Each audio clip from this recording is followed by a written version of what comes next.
What's up, YouTube? Scott, Sky Night Tradition, back with another video. Hope you're all doing well this fine Saturday evening.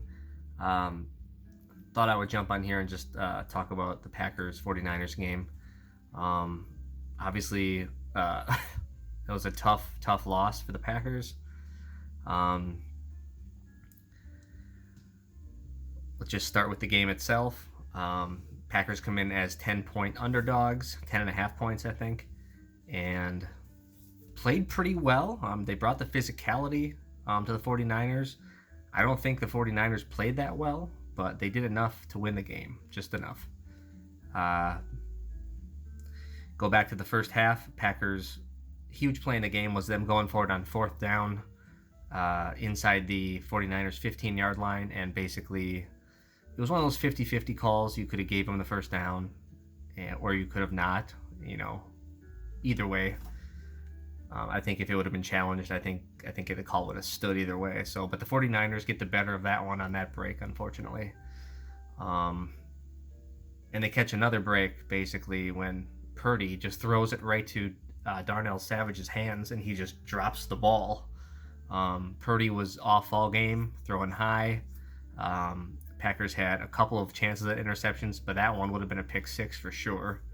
So they catch a break there. Catch another break on a 40-yard missed field goal by Carlson in crunch time. So there's another break. Just unfortunately, when you come in as a 10-point dog, you're going to need some breaks to go your way. And they did not go the Packers' way tonight.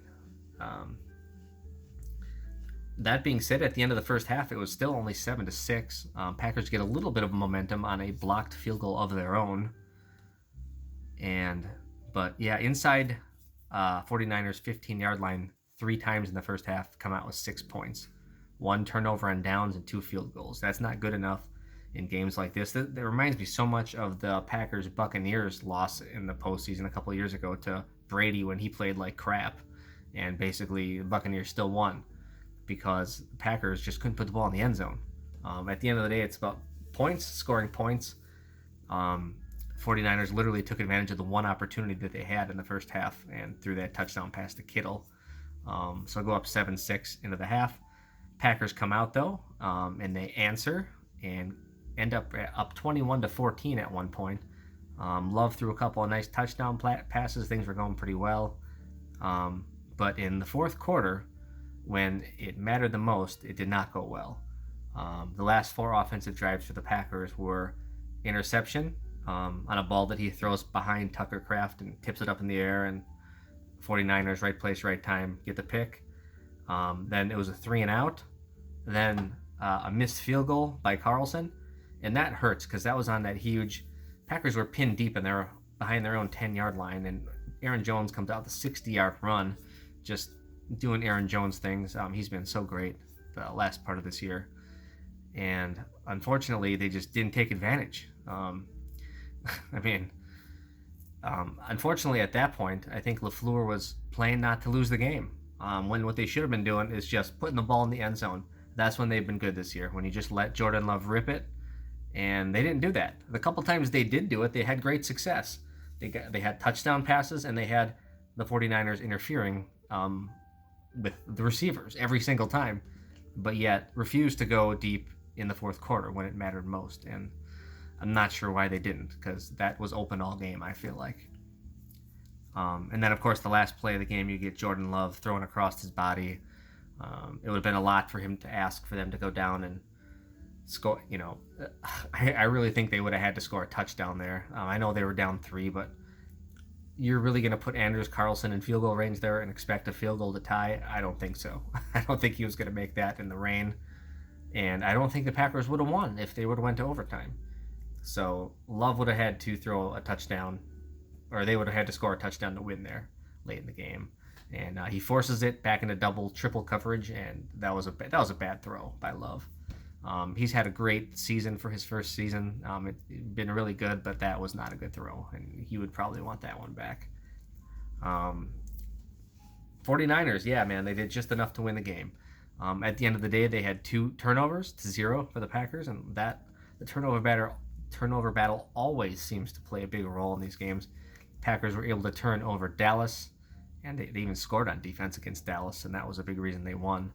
I think they also had like 4 sacks at least on Dak Prescott. I think they only had 1 on Purdy today. So just not enough, you know. I don't necessarily put this one on the defense. I think the defense was kind of hung out to dry there at the end. They were a little tired. Those last few drives by the offense just sucked with 2 turnovers, a missed field goal, and a 3-and-out.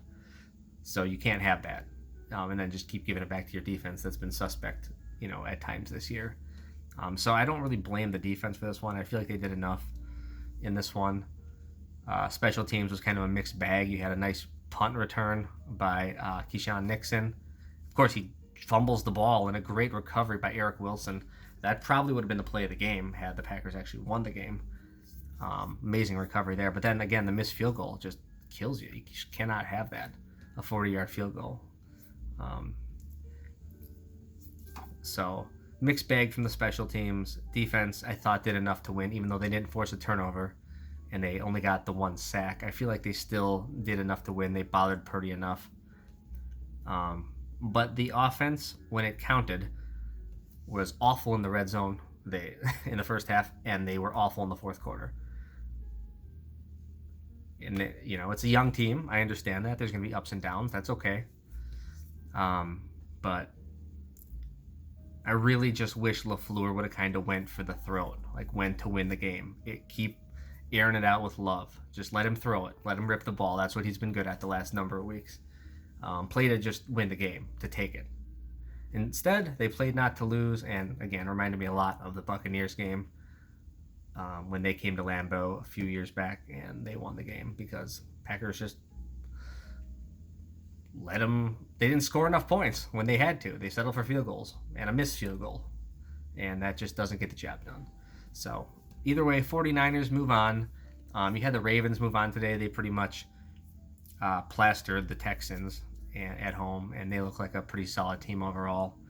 The 49ers, I'm not sure, man. They didn't really show me too much today.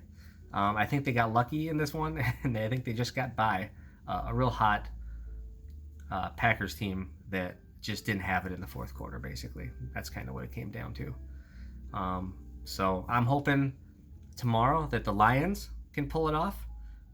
They haven't been there since like 1957, so I'm kind of going to be rooting for the Lions from here on out, just because of the underdog story. And then the other game is Bills and Chiefs. I'm kind of rooting for the Bills to get back to. I